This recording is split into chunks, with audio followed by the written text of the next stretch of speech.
Back up to the top of the agenda, agenda item number 3, discussion by council vote or other action on requests for additional deferrals for sewer tie-ins. And we're looking for Ms. Morris and Ms. Hagan. If you're in the room, please step forward.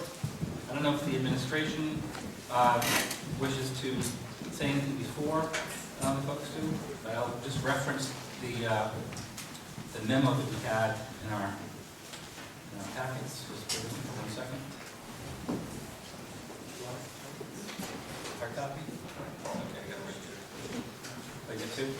No, there's 2 big. Okay.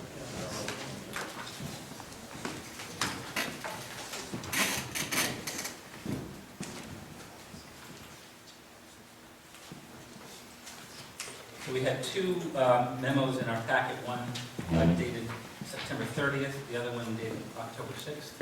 And could you just introduce yourselves? Hi, I'm Hagan from 354 Victory Highway.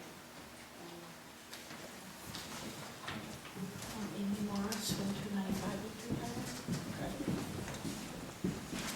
And I know that you've been before the sewer commission, and the sewer commission did send a memo to the town council recommending the deferral on sewer tie-in for, I believe, an additional 4 years. Additional 4, yeah. 4 years.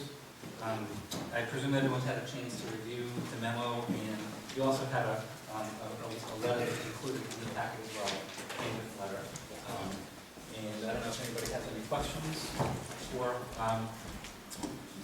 Ms. Hagan or Ms. Morris. I just have a question. Now, what's the problem? You put in a good septic system and it's working now? Is that? Yes, what happened was, well, for my particular situation, when I bought my house, the following spring, I realized that they had not disclosed the fact that I needed a whole brand new system. So we found out when we called Jen Cumming randomly that they were out 4 times the year before and said, you need a whole new system. So as soon as I paid top dollar in 2006 for my little ranch, I had to take my equity line out to pay for that. So then probably not even a year later, then the sewers came on my road. And I had gone to the town to ask them before I put my system in if that was going to happen. And they said no. So, which I'm sure they didn't know at that point. And so did Ms. Moore. She went 3 times to ask. They never know. They never know. So then I put a system in 7 years ago, like 7 years old. In 4 years, it would be 11 years old. I just paid it off this year. So I'd like to be able to use it to its capability at least, and not have to tie in, nor pay usage fees if that's possible also. I understand the assessment portion, totally fine with that personally, but the other thing is just very hard to swallow. It's a hardship for you. Yeah, I'd say. I just want to reference for the record the memo from September 17th to the town council from the sewer commission. They had a motion at their meeting of September 17th, 3-0, to allow for the deferral for Ms. Amy Morris of Victory Highway. They did a second motion, same vote, 3-0, for the deferral for Ms. Kimberly Higgins. That's their recommendation to the town council, and they provided all the backup in the letter that you provided to them. One separate motion. Do we need a separate motion for each? All right. Make a motion based upon the recommendation of the sewer commission that Amy Morris be granted an extension for 4 years. Second. Motion by Councilor Yazbak, seconded by Councilor Zelinski. Is there any further discussion? And we do. Pardon me. Hearing none, roll call vote, please. Sells? Yes. Mr. McGee? Yes. Mr. Yazbak? Yes. Mr. Zelinski? Yes. Mr. Flowerday? Yes. Mr. President, Yes. make a motion that extension be granted to Ms. Kim Hagan for 4 years as well, based upon the recommendation of the town sewer commission. Motion by Councilor Yazbak. Is there a second? Seconded by Councilor Al and McGee and Zelinski. Is there any further discussion? Hearing none, roll call vote, please. Sells? Yes. Mr. McGee? Yes. Mr. Yazbak? Yes. Mr. Zelinski? Yes. Mr. Flowerday? Yes. Motion carries. It's almost like getting elected more and more years. How do I get 10 more years? Sell your soul. Come back in 3.5 years. So if that would happen, so really you guys want to grant us the 4 years also, and after that, kind of start this all over again? We don't know who's gonna be here in 4 years, Right. we don't know who's gonna be here in December, but, there has to be some, continuity of the sewer ordinance, so this may be the last extension that you have. Okay. Okay. What about the usage fees also? Well, if you're not tied in, you won't get usage fees, but you will have an assessment, I believe. You have to be tied in to get a usage fee. Okay, that's what I thought, I just was told before that I was gonna have to pay those too. I think you have to pay the assessment. Right, correct. And you said you didn't have a problem with it. But I think user fees, until you tie in, there are no user fees, unless somebody over there wants to correct it. I hate to rush us along, but I do want to be mindful of the fact that we have an hour left. There's one other thing too. It came to my attention that, is this one of the ones that need a pump? And if she says she doesn't want this, she could have to pay for a pump later on, right? She will have to now that she went for the additional 4-year extension. Well, And she'll lose all the benefits of the 5-year warranty. You know that, you understand that? I do. Okay, because, like I said, that's a big thing too, and as far as if you're gonna be paying the assessment fee, and like the user fee wouldn't be that bad compared to what the pump is worth and everything else. And as far as installation, is it a giant installation?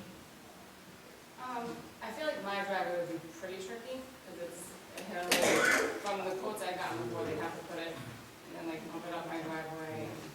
How far? I'm going to have to interject, I'm sorry, I have to hold it there, and just because we've got a lot of business to do tonight, and we're not taking any more votes on this item, so it's my job to... I'm just trying to, No, I help. understand, and I I'm want to trying to help make too, her but understand. I don't want to have to That's all right, I'm cut defer off.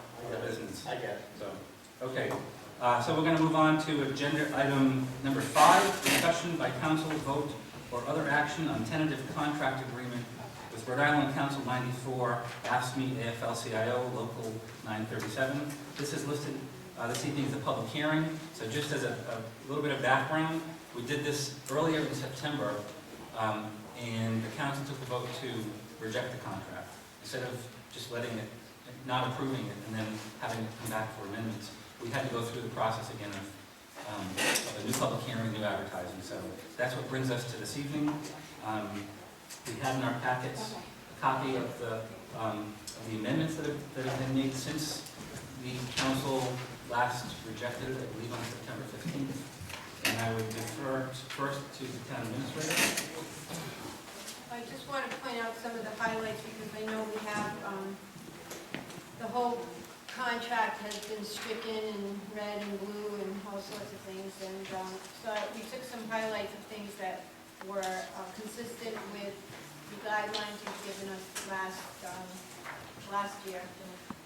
One of the things is there's reimbursement of clothing with receipts only now. And prior to this was $325 was given to employees in December and $325 in June with no receipts. So this is reimbursement for clothing that's OSHA required, and then instead of just arbitrarily being able to get those two $325 allotments, they now have to purchase the clothing and then provide the receipts. That was one of the concessions. Replacement glasses from no limit to only once per fiscal year. No change in longevity from 2011 to 2017.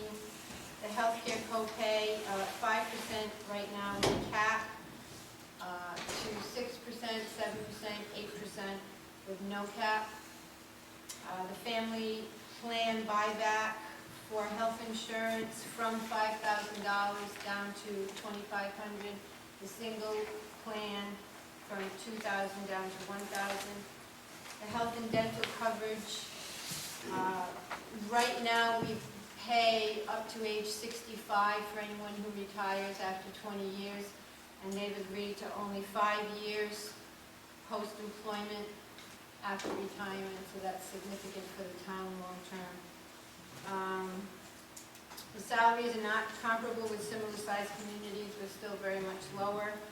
We spelled out each department work time and proper shift discernment, and one of the things that we did through the whole contract was to really look at the language. There was a lot of contradictory language, and probably had been about 25 years since that language had been really adjusted to reflect what's happening in today's days. The FMLA, which is the Family Medical Leave, requires now discharging any and all time that a person has on the books, whether it's personal time, vacation, sick time, until they're fully discharged. And there now, with this, would be no longer any unpaid leave. We've had situations in the past where we felt that, well, management felt anyway, and the union concurred by allowing us to go forward with this. But we had, for instance, somebody who was out on family medical leave for months at a time, 13 weeks and then some, and was not utilizing any of their time. They weren't getting paid by us. They were getting TDI, temporary disability, returned back to work, had all that banked time, and were able to take an extended vacation period, so it wasn't the most efficient use of time. So that no longer will be on the books. We reduced the comp time from 90 hours to 66 hours cumulatively, and the bereavement time is down from the time of death until the day of burial, and that could be if someone even has a loved one who's out of town several weeks sometime before they coordinate it. Technically, we would have had to, we had not had to, given the situation yet, but we would have had to honor that. Now they've agreed to 5 working days, including the date of burial as well. So we have these issues that we've addressed, and we think that they're good for the short term, the long term, steps toward things we wanted. We didn't get everything that we had been asked to look at in terms of a guideline, but we feel these have made significant strides. And just to interject, that the guideline you're referring to is one that the council updated about a year and a half ago, I believe. It was guidelines that It was were used. looking to increase co-pay, looking to decrease buyback, looking to reduce the amount of time that someone would have health and dental benefits post-retirement. And so those are the things that we focused on and agreed to. But I also have to say that the language itself, you have a much better product than you ever would have if we hadn't spent all the time that we did on it, and we really kind of fine-tuned it to be a working document now. So I want to thank them for their hard work and looking at both sides of the situation. They're very, very agreeable to many things. So before we open up a public hearing, I just ask if there's any questions, comments from the council first. I'll just offer mine, that I was happy to see some of the work that was done to adjust the work rules and some of the things that you had mentioned. I think that the concessions are meaningful. I've also been of the opinion, when we first started looking at these numbers about a year and a half ago, where North Smithfield ranks in its compensation level throughout the state for each position. When we looked at those spreadsheets, and North Smithfield was consistently 2, 3, 4 from the bottom. And I personally feel that we need to be more competitive, and have no problem seeing the wage side go up with some of the work rules that were balanced. So I applaud you for both sides for coming to that. I don't think we want to be at the bottom. Doesn't mean we want to be at the top either, but we want to be competitive. So with that, I'll ask for any other. And I can be honest, I've been the liaison for 4 years with the town bond, and anytime we've had a problem or asked for anything, they've been there in a day, sometimes less, and took care of everything. So you can't ask for better than that, I'd like to make sure they get taken care of just like they take care of us. So I've been very, very happy with them the last 4 years. So that's all I want to say. If I may, Mr. President. Mr. Florence. It's no secret, I've been a firm believer remunerating our town employees. I was a town employee for a while, and it was one of the hardships. I loved my job.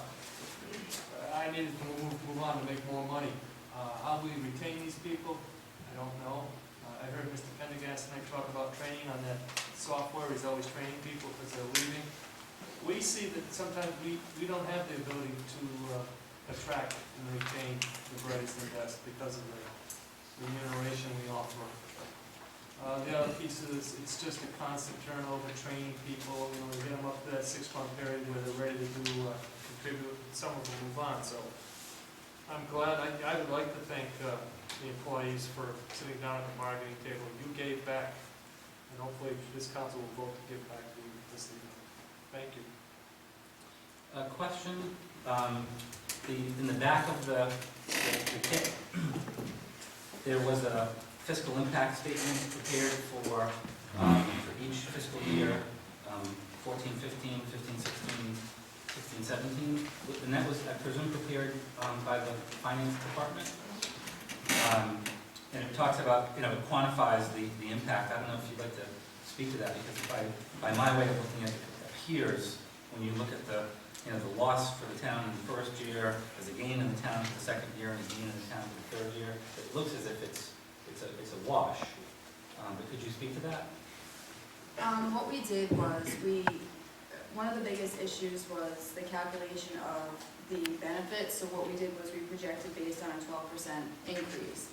And by eliminating the caps on the health insurance, we were able to pretty much maximize the employee's contribution and what the town would receive to offset what we pay monthly for the benefits. So as you can see, like you said, there's a $7,000 loss in the first year because the increase was only from 5 to 6, and these are figures that are current.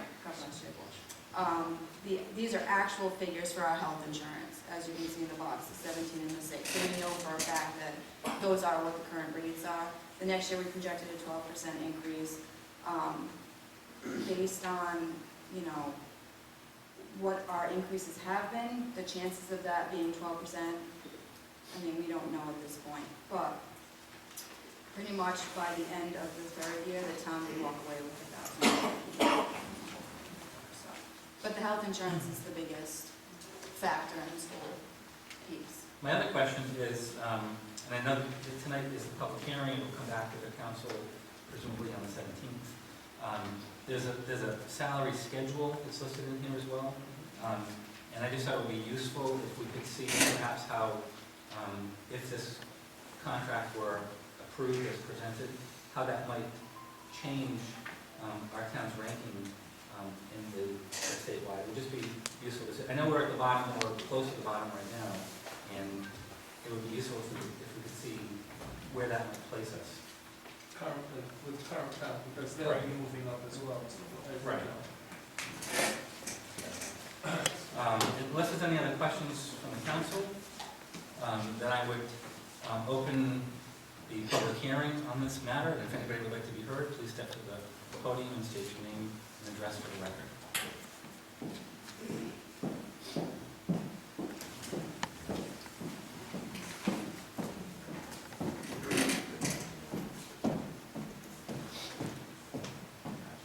Hello, my name is Karen Bernardino, and I'm the president of the Local 937. And we are here tonight to ask you once again for your help and support in approving the contract for the next 3 years. If you have any questions, please feel free. Any questions for Mr. McNeil? No, thank you very much. Thank you for your help.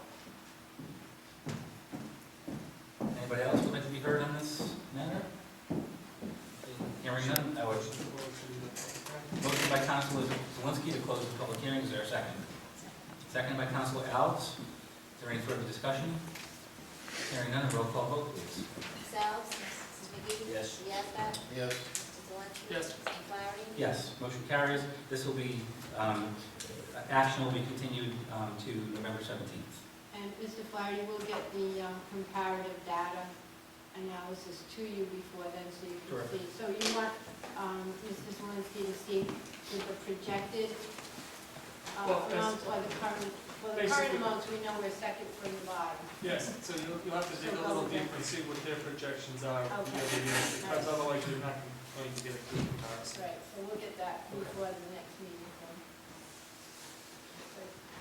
Okay, so at this time, I think we should go into item number 4, to which I'll be recusing, and I believe that Councilor Yazbek will be recusing.